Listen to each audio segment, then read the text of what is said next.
noite a todos. Inicialmente queria agradecer o convite da Luciane, conhecer a casa, uma satisfação muito grande, e agradecer pela acolhida ao qual fui recebido. Muito obrigado e pretendemos, numa outra oportunidade, retornar à casa. Bom, o tema que eu escolhi para essa noite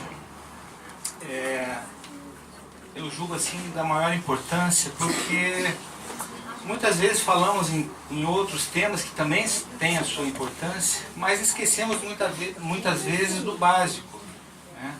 E é o que nós pretendemos relembrar aqui. Muitos talvez já tiveram a oportunidade de assistir alguma palestra, qual foi o assunto em pauta. Muito bem, então vamos iniciar. Nosso assunto, como a Luciane falou, doutrina espírita e Allan Kardec. Durante a palestra nós vamos abordar, numa primeira parte, aspectos da doutrina espírita, e numa segunda parte falar um pouco do codificador que foi Allan Kardec. Bom, a primeira pergunta, quando você ouve falar da doutrina espírita, vem na nossa mente essa pergunta: por que conhecer a doutrina espírita? Muito bem. Então vejam bem, quando tudo vai bem em nossas vidas, nós nem nos lembramos de Deus. E quando lembramos, muitas vezes é para fazer uma oração, ir à igreja, ir a um culto, ir a um centro espírita. Como se tais atitudes fossem simples obrigações. A maioria de nós, vivendo a vida atribulada de hoje, nós não estamos interessados nos problemas fundamentais da nossa existência. Nós só nos preocupamos com os nossos negócios, nós só nos preocupamos com os nossos prazeres, com os nossos problemas materiais. Achamos que questões como a existência de Deus e a imortalidade da alma são de competência de sacerdotes, de ministros religiosos, filósofos e de teólogos. A religião para nós é uma mera formalidade social. Alguma coisa que nós devemos ter, e mais nada. E no máximo será um desencargo de consciência estar bem com Deus. Tanto assim que muitos de nós não temos a convicção daquilo que professamos e carregamos sérias dúvidas a respeito de Deus e da continuidade da vida após a morte. Mas tem sempre o mais, né? Quando, porém, somos surpreendidos por um grande problema, uma queda financeira desastrosa, uma perda de um ente querido, uma doença incurável, fatos que acontecem na vida de todos nós. Não encontramos em nós mesmos a fé necessária, nem a compreensão para enfrentar o problema com coragem e resignação. E aí, caímos invariavelmente no desespero. O conhecimento da doutrina espírita, ela abre-nos uma visão ampla e racional da vida, que nos permite, de maneira convincente, iniciarmos uma transformação interior. uma mudança íntima, uma reforma íntima, aproximando-nos de Deus. O Espiritismo, ele não institui nenhuma nova moral. Apenas funciona como um facilitador para que se compreenda na plenitude os ensinamentos de Jesus, dando oportunidade aos homens que duvidam ou vacilam de ter a fé inabalável e, ao mesmo tempo, uma fé esclarecida.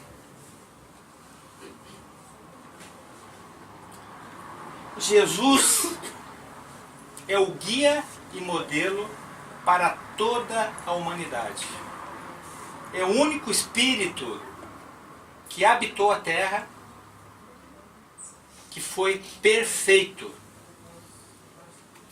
Por isso, as suas ações, os seus ensinos, eles extrapolam os conhecimentos da humanidade, que ainda não alcançou a excelência das virtudes. Como pedagogo de excepcionais qualidades, ele viveu o que ensinou. E o amor que ele exemplificou é a expressão mais pura das leis de Deus. A moral do Cristo, contida no Evangelho, é o roteiro para a evolução segura de todos os homens. A sua prática é a solução de todos os problemas humanos e o objetivo a ser atingido pela humanidade. Uma outra pergunta que nos vem quando começamos a estudar a doutrina: quais foram então os principais antecedentes?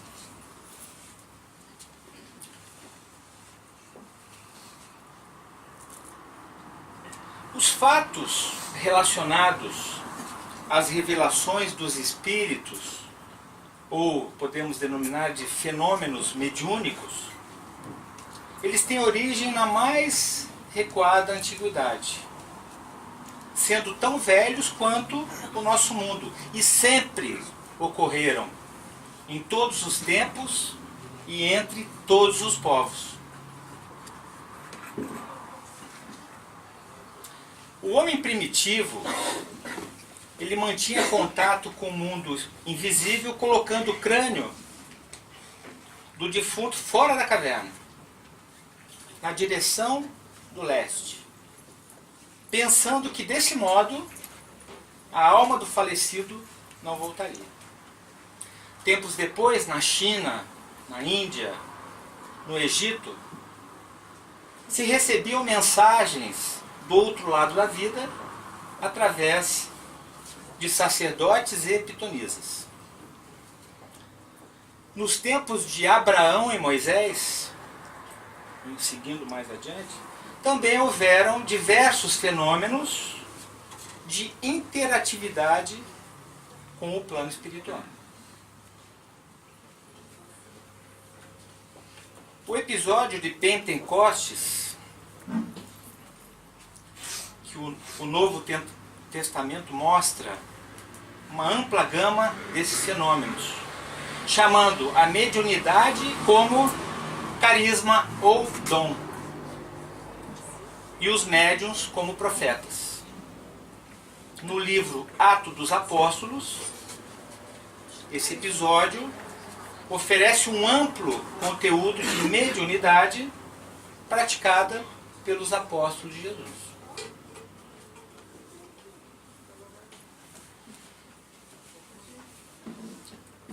Em 31 de março de 1848, na cidade de Hartsville, nos Estados Unidos, os espíritos se manifestaram de forma contundente, intervindo no plano físico através desses fenômenos mediúnicos. A importância e a seriedade desses acontecimentos teve imensa repercussão em todos os lugares do mundo, principalmente na Europa. Quem já estudou história sabe que nessa mesma época surgiram vários movimentos, como por exemplo o Iluminismo. Esses episódios ocorreram em uma cabana nessa residência dessa família Fox, que eram adeptos até de uma igreja metodista. No primeiro diálogo registrado entre as irmãs Fox e o espírito denominado de Charles Roseman, usaram-se letras do alfabeto para a formação de palavras, mediante a convenção de que cada letra corresponderia a um determinado número de batidas, de pancadas. Dessa forma, estava, portanto, descoberto o processo adotado para as comunicações entre os dois mundos, o material e o espiritual. Podemos dizer, então, que esses fenômenos, eles antecederam os fenômenos das mesas que giravam. Acho que todo mundo já ouviu falar disso. E despertaram o interesse de cientistas da época para o surgimento do espiritismo. Então, o que é o espiritismo? É a nova ciência que vem revelar aos homens, por provas irrecusáveis, a existência e a natureza do mundo espiritual e as suas relações com o mundo corporal. Essa nova ciência, ela nos mostra que essa relação não é uma coisa sobrenatural, mas ao contrário, que essa interação é uma das forças vivas e incessantes, ativas da natureza. É o Consolador prometido por Jesus. Isso aí está no Evangelho segundo João. Esse Consolador, conforme Jesus prometeu, ele veio no devido tempo. É a terceira revelação. Veio recordar e complementar o que Jesus ensinou, restabelecendo todas as coisas no seu verdadeiro sentido, trazendo assim à humanidade as bases reais para a espiritualização. E o que o Espiritismo revela? Essa doutrina, ela nos revela conceitos novos e mais aprofundados a respeito de Deus, a respeito do universo, a respeito dos homens, a respeito dos espíritos e das leis que regem a vida. Ela revela ainda o que somos, de onde viemos, para onde vamos, qual é o objetivo da nossa existência e qual a razão da dor e do sofrimento. Trazendo conceitos novos sobre o homem e tudo o que o cerca, o Espiritismo abrange todas as áreas do conhecimento, das atividades e do comportamento humano, abrindo uma nova era para a regeneração da humanidade. A doutrina espírita, pode e deve ser estudada, analisada e, que é o mais difícil, praticada em todos os seus aspectos.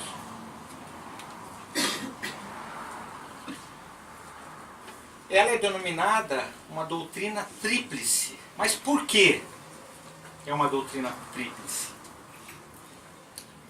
Porque ela difere de qualquer e toda ramificação espiritualista religiosa, na medida em que não possui dogmas propriamente ditos. Fundamenta-se na razão e nos fatos. E sob esse aspecto, o Espiritismo então é considerado uma doutrina tríplice, pois a sua estrutura consiste em ciência, filosofia e religião. Como ciência, fundamenta-se na experimentação, ou seja, ideias organizadas sistematicamente a partir dos fatos, a partir dos fenômenos mediúnicos ou das manifestações em geral. Como filosofia, a sua temática abrange essencialmente objetos de conhecimento que estão além da experiência sensível, como, por exemplo, a existência de Deus, os princípios constitutivos do universo, as leis morais, entre outros. Como religião, ela consiste na restauração do Evangelho e na prática dos princípios cristãos. Embora de essência religiosa, e aí não vai nenhuma crítica a qualquer religião. O Espiritismo não se vale de formalismos externos ou formalismos exteriores, de práticas sagradas, de rituais e técnicas coletivas. A sua busca à religiosidade dá-se na intimidade afetiva de cada um, no íntimo de cada um.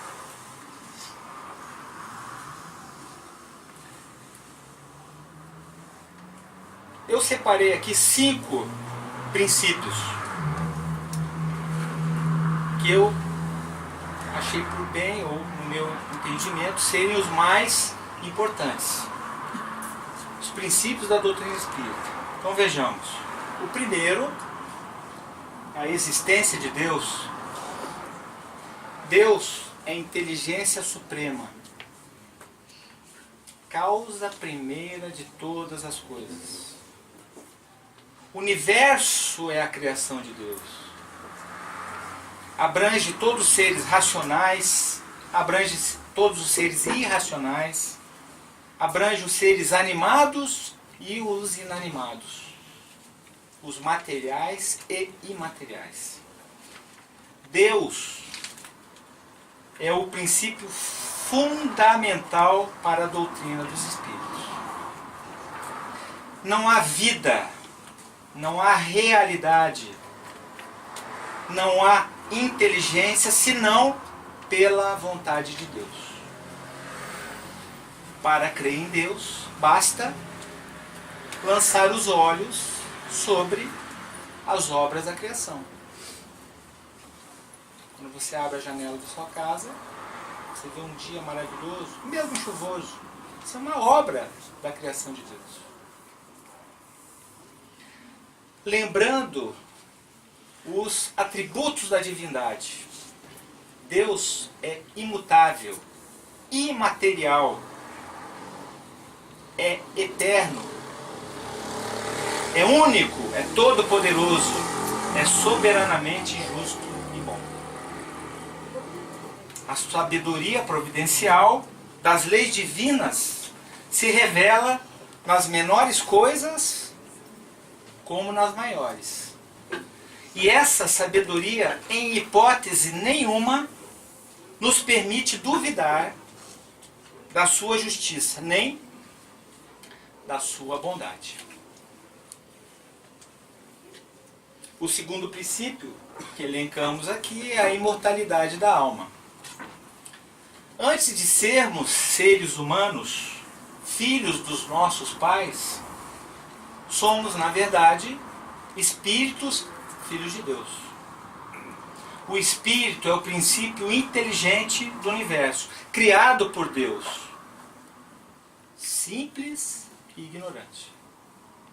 Para evoluir, para realizar-se individualmente pelos seus próprios esforços, pelos seus próprios méritos. Como espíritos, já existíamos antes de nascermos e continuaremos a existir depois da morte física. Quando o espírito está na vida do corpo, nós dizemos que a alma é uma alma ou um espírito encarnado. Quando nasce para este mundo, dizemos que reencarnou. E quando morre, que desencarnou. Desencarnado volta ao plano espiritual, de onde veio ao nascer.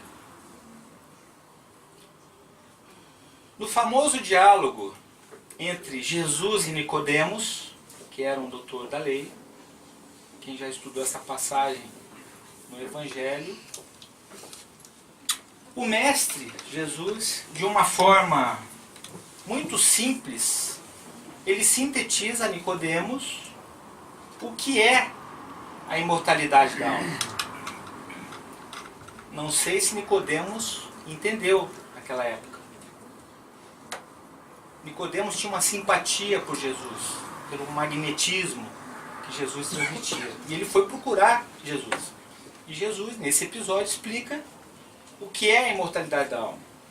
E Jesus simplesmente diz para ele: Nicodemos, o espírito é imperecível. Na sua jornada infinita, estaciona para refletir e recomeça para ascender. Esse episódio eu acho lindo. Um outro princípio que trouxemos aqui é a pluralidade das existências.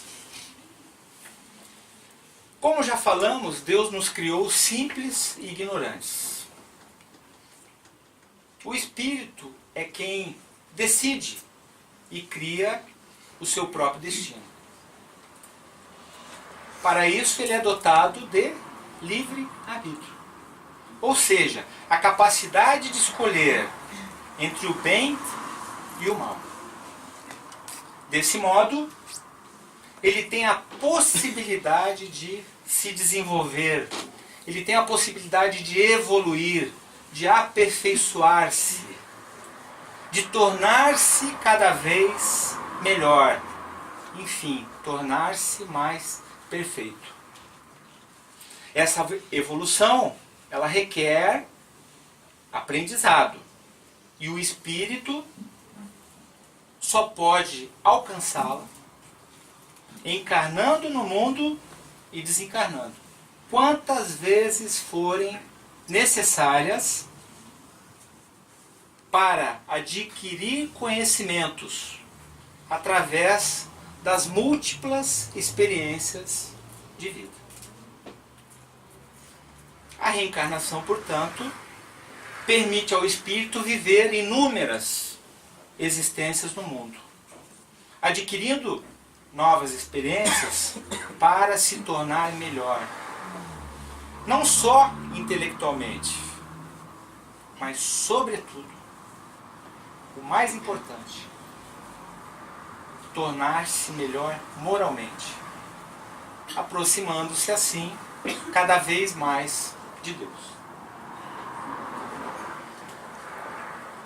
Mas assim como um aluno que repete o ano escolar 1, 2 ou 3 vezes, o espírito que não aproveita bem a sua existência na Terra pode permanecer estacionário pelo tempo que for necessário, atrasando assim a sua evolução, até o momento que desperte para a necessidade de caminhar em direção ao progresso. Esse aspecto é quando o espírito está no plano espiritual, na erraticidade. Nós não podemos precisar quantas encarnações nós já tivemos e quantas teremos pela frente. E frisando novamente, sabemos, no entanto, que como espíritos em evolução constante, reencarnaremos quantas vezes forem necessárias até alcançarmos o desenvolvimento moral exigido para nos tornarmos espíritos puros.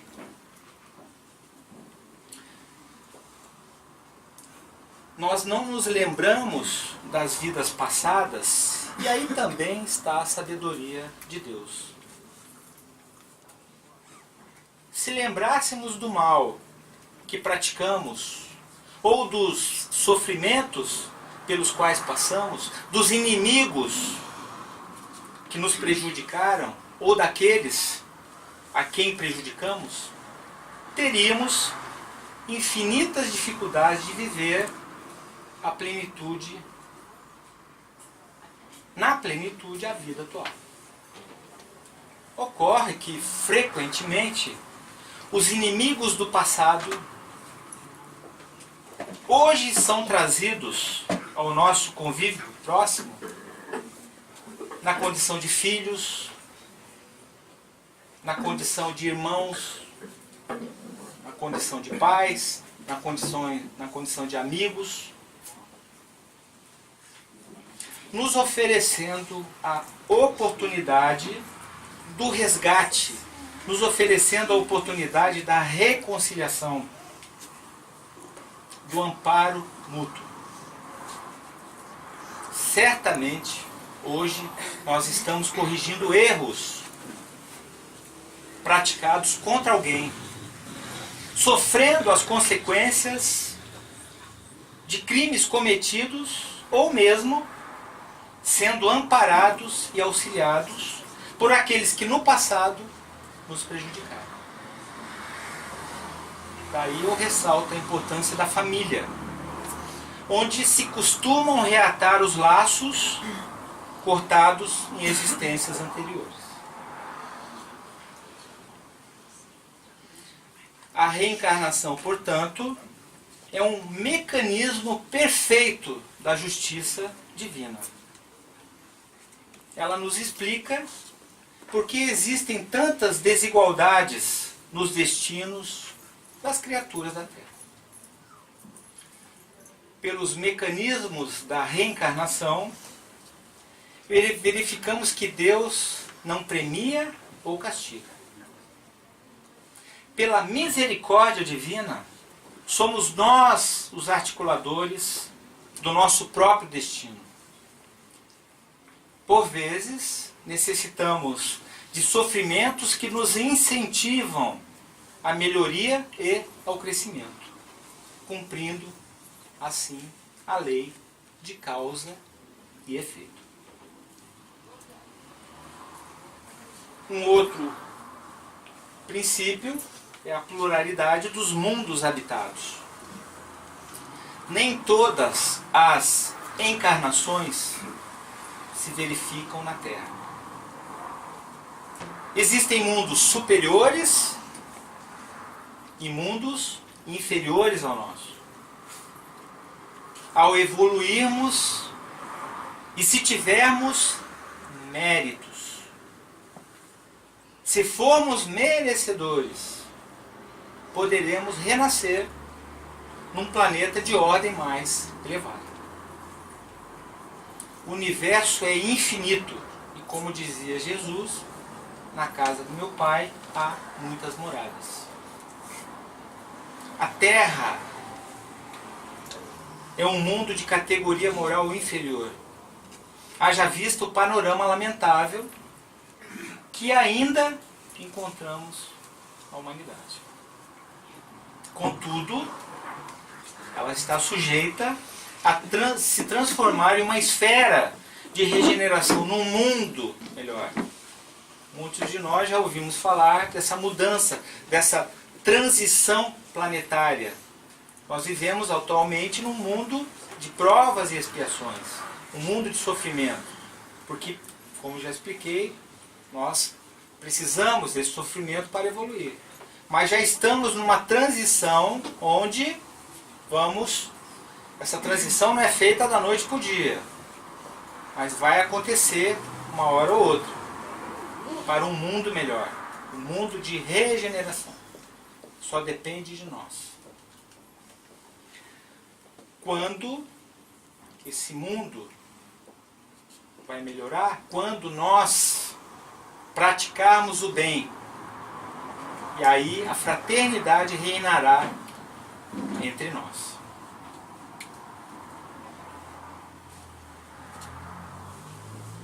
Nos comentários da questão 55 do Livro dos Espíritos, os Espíritos nos falam que Deus povoou o mundo de seres vivos, concorrendo todos esses seres para o objetivo final da providência. Acreditar que os seres vivos, que o ser humano está limitado a um único planeta, que é a Terra, seria pôr em dúvida a sabedoria de Deus, que não fez coisa alguma inútil.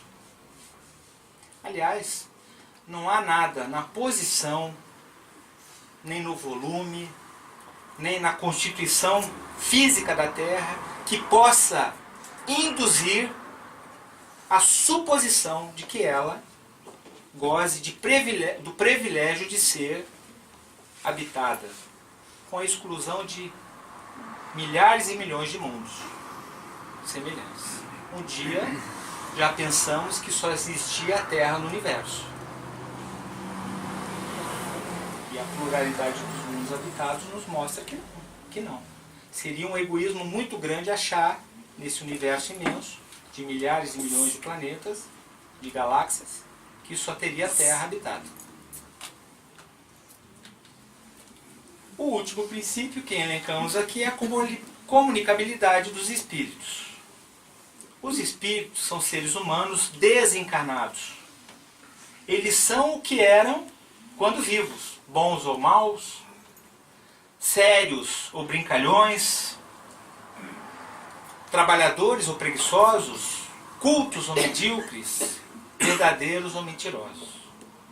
Eles estão por toda parte. Não estão ociosos. Pelo contrário, eles têm as suas ocupações, como nós encarnados as temos. Não há lugar determinado para os espíritos. Geralmente os mais imperfeitos estão junto de nós, atraídos pela materialidade a qual estão ainda submetidos e pela similaridade de sentimentos com os quais nos afinizamos. Não os vemos, pois eles se encontram em uma dimensão diferente da nossa. Eles podem nos ver e até conhecer os nossos pensamentos. Os espíritos agem sobre nós, mas essa ação é quase que restrita ao pensamento. Por isso, eles precisam de pessoas que lhes ofereçam recursos especiais. Essas pessoas nós denominamos de médiuns. Pelo médium, o espírito desencarnado pode comunicar-se. Essa comunicação depende do tipo de mediunidade, como por exemplo, a fala, que é psicofonia, pela escrita, psicografia. Mas toda e qualquer comunicação deve não ser aceita cegamente. Precisa de ser encarada com reserva, examinada com devido cuidado, para não sermos vítimas de espíritos enganadores. A comunicação entre o espírito médium e o médium depende da conduta moral do médium. Se for uma pessoa idônea, de bons princípios morais, oferece um campo para aproximação e manifestação de bons espíritos.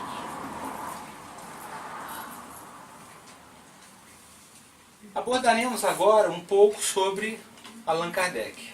É até as 8. Até as 9. Vamos acelerar um pouquinho. Então tá bom.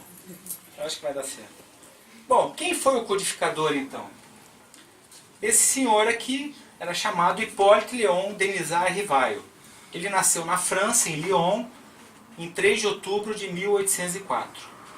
Com a idade de 10 anos, seus pais lhe enviaram para estudar em uma cidade chamada Yverdun, na Suíça, onde se localizava um instituto muito importante chamado Pestalozzi, que era um instituto muito admirado pela aristocracia da época, por personalidades políticas, por cientistas, enfim, era uma escola muito conceituada naquela época. E Kardec estudou lá. Depois de haver concluído seus estudos na Suíça, tornou-se um conceituado mestre, não só em letras, como em ciências, e distinguiu-se como um notável pedagogo. Ele publicou diversos livros e contribuiu com um plano de métodos para a reforma do ensino francês. Então essa longa experiência pedagógica de Kardec habilitou para uma outra tarefa, que seria a codificação da doutrina espírita. Por isso que nós chamamos de Kardec como codificador da doutrina espírita. Mais para frente, em 1855, ele se defronta pela primeira vez com o fenômeno das mesas que giravam. Lembra aquela época que eu falei de Hardsville, das irmãs Fox? Kardec já estava na Europa quando surgiu esse fenômeno das mesas que giravam, saltavam, corriam, enfim, em condições tais que não deixavam lugar para qualquer dúvida. Passa então, ele observa esses fenômenos, pesquisa-os cuidadosamente, e graças ao seu espírito de investigação, que sempre fora peculiar, Kardec era um cientista.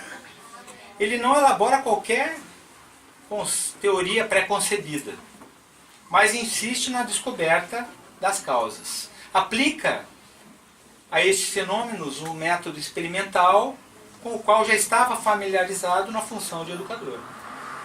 E partindo dos efeitos, remonta às causas e reconhece a autenticidade daqueles episódios mediúnicos. Convenceu-se então da existência dos espíritos e da sua comunicação com os homens.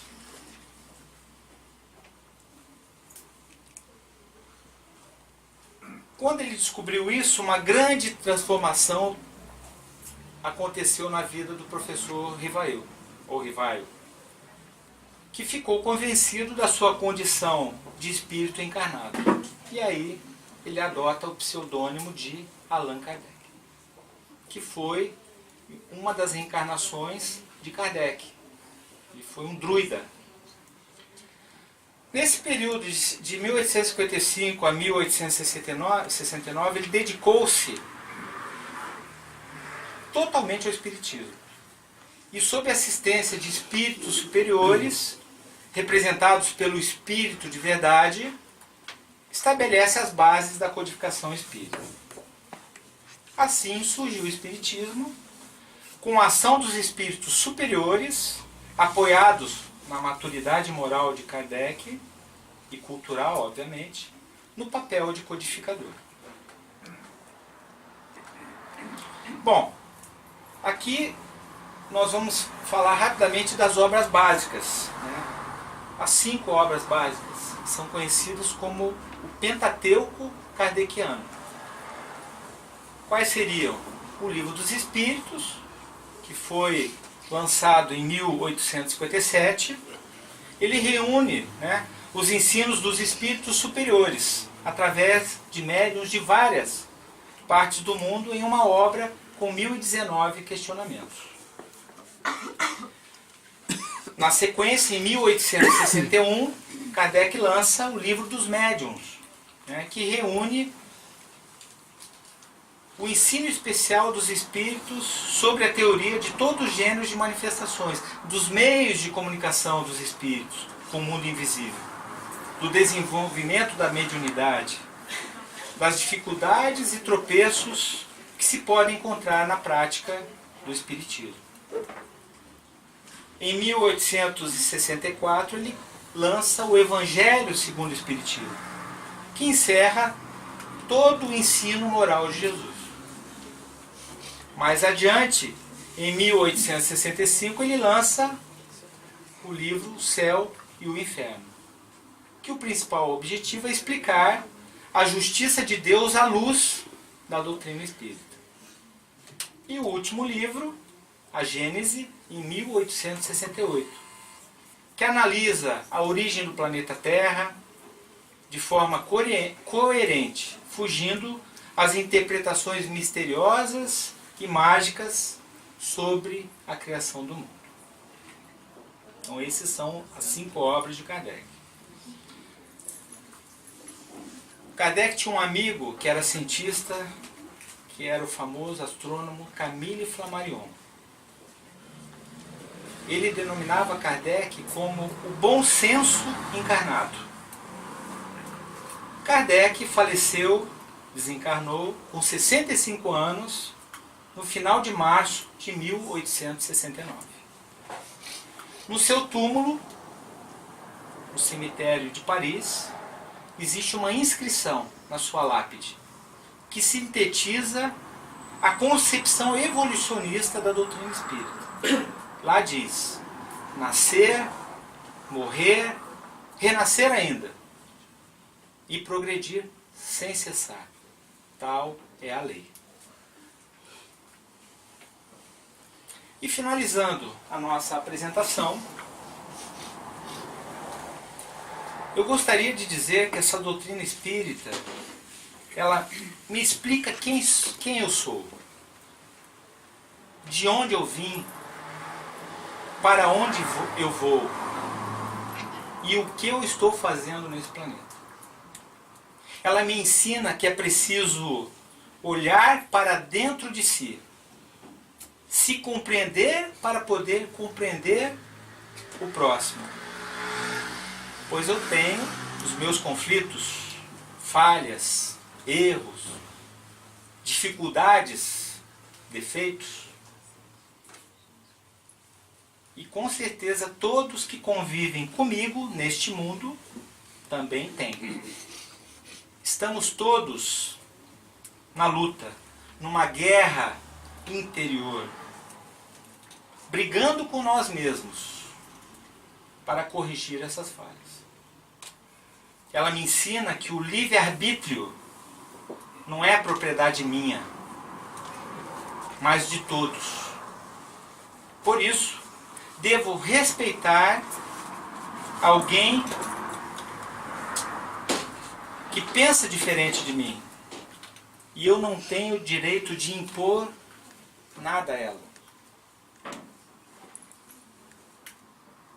E quando eu uso mal esse livre-arbítrio, haverá uma consequência que eu terei que reparar nesta ou numa outra reencarnação. O plantio é livre, mas a colheita é obrigatória. Essa doutrina me ensina que tenho direitos, mas tenho também obrigações. E que meu direito acaba quando começa do outro. Quando começa o do meu próximo. Ela me ensina que todas as religiões são boas e, consequentemente, devo respeitá-las. Ela me ensina que a perfeição não depende da religião, mas da prática da caridade conosco e com o nosso próximo. Que qualquer próximo, aliás, que o próximo é qualquer pessoa que convive conosco neste planeta. Seja ele de outra religião, seja ele de outra raça, seja ele rico ou seja pobre, ou seja de outro gênero. Enfim, que devemos conviver bem, sem preconceitos. Ela me mostra que a caridade não é só esmola, mas também é a tolerância, é a paciência, é o abraço amigo, como eu fui recebido aqui na casa. É uma mensagem consoladora, é uma visita ao doente, enfim, é uma prece. Ela me ensina que Jesus não é visto com o interesse apenas de pedir, mas de ensinar, e que serve de guia e modelo a ser seguido. Ela me ensina que temos um passado reencarnatório que está presente nesta encarnação e que estamos resgatando e reparando erros. Que convivemos com a família, que convivemos na família com afetos e desafetos, para aprendermos a amá-los, para nos reconciliarmos e perdoarmos. E por fim, essa doutrina espírita nos alivia e dá forças para seguir em frente, buscando ser hoje melhor que ontem e tentar ser amanhã melhor do que eu fui hoje. Muito obrigado pela paciência. Que Jesus nos abençoe.